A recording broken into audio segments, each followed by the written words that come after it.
nagusuhuje, gumana amahoro y'Imana. Njye wumva ni cyuma, inkuba niga no stress, akanzu uraheba. Ikiganiro ni waruziko. Ese waruziko mu ishyamba ry'Amazon harimo inyamaswa nyinshi zitangaje? Harimo inyamaswa yo mu bwoko bw'umuserebanya abashakashatsi bise Jesus Lizard. Jesus Lizard ni umuserebanya ufite ubushobozi bwo kugendera hejuru y'amazi. Uyu muserebanya ugahagarara ku maguru abiri nk'umuntu, ubundi ukavuduka cyane hejuru y'amazi, ukambukiranya imigezi yose kandi nta kwibira na gato ibintu bidakorwa n'ikindi kiremwa hano ku isi. Ikindi gitangaje, mu Amazon Forest harimo ibikeri bifite uruhu rw'ikirahure cyangwa rubonerana, ku buryo iyo urebye icyo gikeri uhita ubona ibice biri mu nda byose kuko habonerana.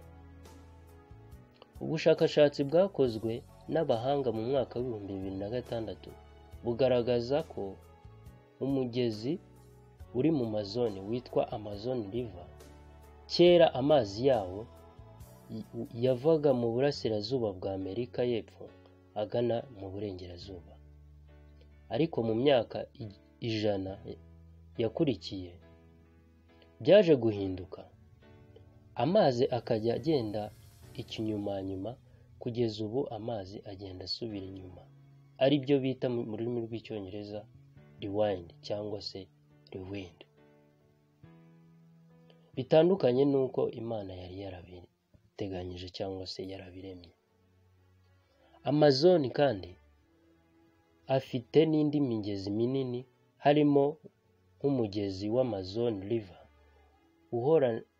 uhorana cyangwa se uhora ufite amazi aserura nk'ayo kwarika. Aya mazi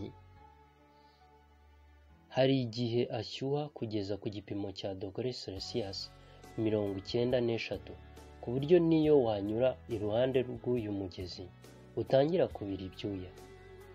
Ibikeri, inzoka n'utundi dukoko dusuzugura, iyo twinyujijemo usanga tureremba hejuru twapfuye.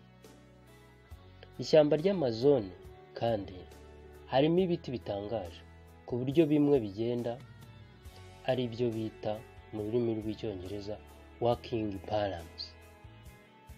Ibi biti ntabwo bigenda nk'abantu, ahubwo bigenda buhoro buhoro kandi mu gihe kirekire, ku buryo iyo igiti gishaka kumera imizi yacyo itangira kugenda ishakisha urumuri rw'izuba mbere y'uko igiti kizamuka, ku buryo igiti gishobora kuva muri metero 1 kikagenda kumerera muri metero 20. Murakoze.